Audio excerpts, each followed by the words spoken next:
And last night, big game, obviously game one, Philadelphia, Miami. Joel Embiid out game one, out game two as well coming up.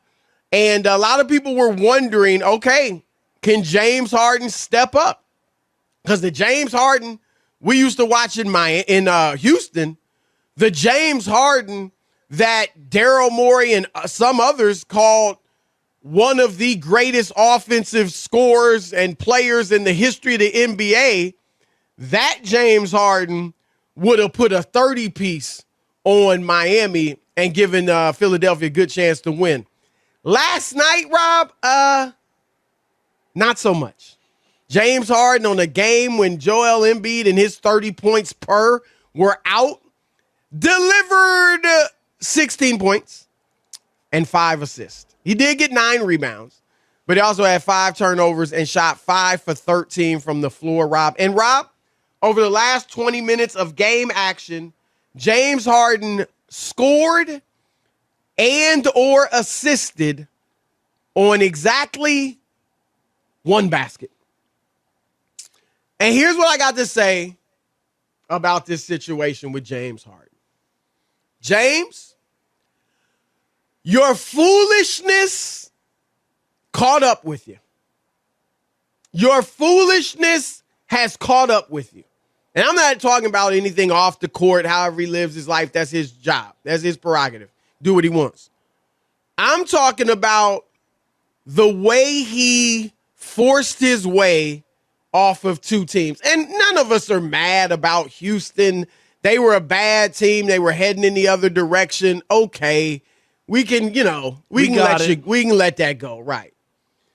But Brooklyn, I mean, he left premature, Chris. Yes. Because what else did you want? It would be different if they were whole and they didn't win or something. You know what I mean? Like they what do we look at the record? What are they, 16-3 or something? They only played 19 games together. Well, look, he clearly thought when Kyrie came back, was allowed to start playing again, that Kyrie was going to get a taste of it. And who knows, maybe Kyrie gave him some reason to think that. But he thought Kyrie was going to get a taste of it and want us play, right? Basically get the vaccination. Or that they were going to change the rule. But you could see, Rob, those first few games with Kyrie back, Harden was excited. Remember, he was like, I'm going to give him the shot myself. Like, he was clearly eager. He was and in. Then, yes, he was in. And when it became clear that Kyrie was not going to get vaccinated and the rule wasn't going to change the law, that's when Harden gave up. And my thing is, Rob, it just showed that was just bad basketball character. Because, Rob, okay, I get it. You're upset. You're not going to have one of the best players in the league running by your side, a great 2 guard to your point guard. Great. I get it. But, Rob, you still had Kevin Durant. And Harden, you were still in a great situation. And I said it, Rob, when he started pouting and he started tanking so he could force his way to Philadelphia. I said, James, if you go to Philly, you are going to have to step up and face your demons in those big moments. Because you are going to have to be the or a go-to guy. Period. Embiid he's younger. He hasn't really delivered in the clutch himself. He doesn't really know how to win. You've been further than him in the playoffs. You need to be that guy. And in Brooklyn, Rob, he didn't, because you got Durant. And, obviously Kyrie was able to play eventually, and you would have had Kyrie. 2 clutch guys. You could have just run the offense, been the playmaker, and the third option. But no, you had to leave, and now you are under the microscope because you can't deliver like you once could, and you're catching heat. You and your coach, Doc Rivers, you probably don't like it, but it's because you left, as Rob said, prematurely.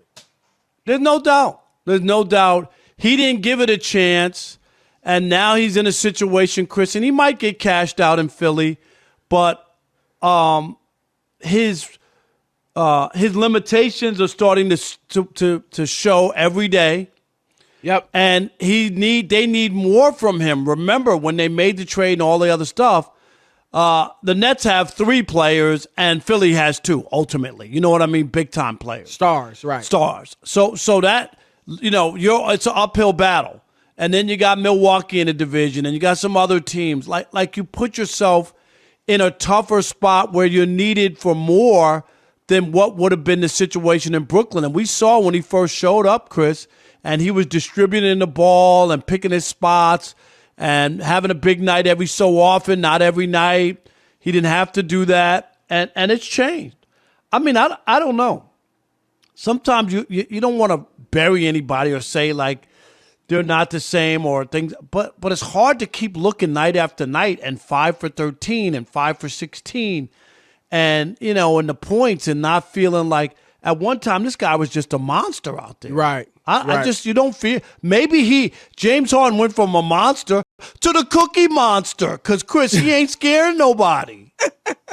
Not bad. Shocked you didn't get a response. I know Alex is sleeping at the switch. Everything's not funny. I liked it. I mean, it was corny funny. It was corny funny. Like, I think Rob Chris's is standards corny have lowered. funny. I told you. And I think you understand, Rob. That's a compliment. You understand that, right? When I say you're corny funny. I got dad jokes. Jokes with no kids. You know what I'm saying? There you go. I'll give you that one. There you go. Okay. But Rob, look. I know people think, oh, you see LeBron James in his 20th year, 19th year, giving you 20 points per game. You see all these players, seems like they're playing longer. But everybody doesn't do that. Heck, there were guys back in the day, Rob, John Stockton, Karl Malone, Jason Kidd, Kevin Garnett, long, Kareem Abdul-Jabbar, long, extensive 18, 19, 20-year careers. And then there were other guys, and this is no slight on them. I mean, Magic obviously, caught HIV, and that was his situation. But Magic, Bird, Isaiah Thomas, Allen Iverson, the other guys that were great, that worked hard, and that only had shorter careers. Those 4 guys I mentioned, Isaiah, Magic, Bird, they all played 13 years. Iverson played 14 years. I bring that up, Rob, because of this. Those are full careers. Those are full careers. James Harden is in his 13th year. James Harden has played more regular season games than Magic, than Bird, than Iverson. Only one who played more, and it was only a few more, handful more, about 30 more, was Isaiah Thomas. And so James Harden has had a full career. I do believe he slowed down. He can't beat guys off the dribble consistently like he used to. He doesn't have that same burst. He can't create the same space that he could just a year or two ago. So I do think Father Time is grabbing him on the shoulder. And I also think, Rob, he's not in that Mike D'Antoni offense. That Mike D'Antoni offense that boosts your stats. It did it for Steve Nash. It did it for James Harden. Rob, he never averaged 30 points a game in any other offense. He was still great with Kevin McHale as his coach, but he only averaged 30 or more, became this prolific scorer when he had Mike D'Antoni's system, which was all based around and based for him. Heck, Jeremy Lin, Rob, when did Lin insanity happen? Yep. Mike D'Antoni. And you know what? And then 2 weeks later, all of his stuff at Modell's was 75% off, Chris. It didn't last long, but it was about 2 months. No, I was. And if Carmelo hadn't been there, it might have gone longer. Carmelo was like, yo, I'm the star. What's up? And he wasn't buying into that system. But Ray Felton, others played exceptionally well under Mike D'Antoni's system. And James Harden is not in that system. And Rob, the rumors are that's if Doc Rivers is out, that is who Daryl Morey will look to bring in. But I don't know how that's going to sit with Joel Embiid. Right. D'Antoni's had no use for centers. Didn't have much use for Dwight Howard. Didn't have much use for Clint Capella. Shoot. So that's my I think he has slowed down, Rob. He's not the same player. But that would have been enough in Brooklyn, I think. But he was just impatient, and it caught up to him. He left too early.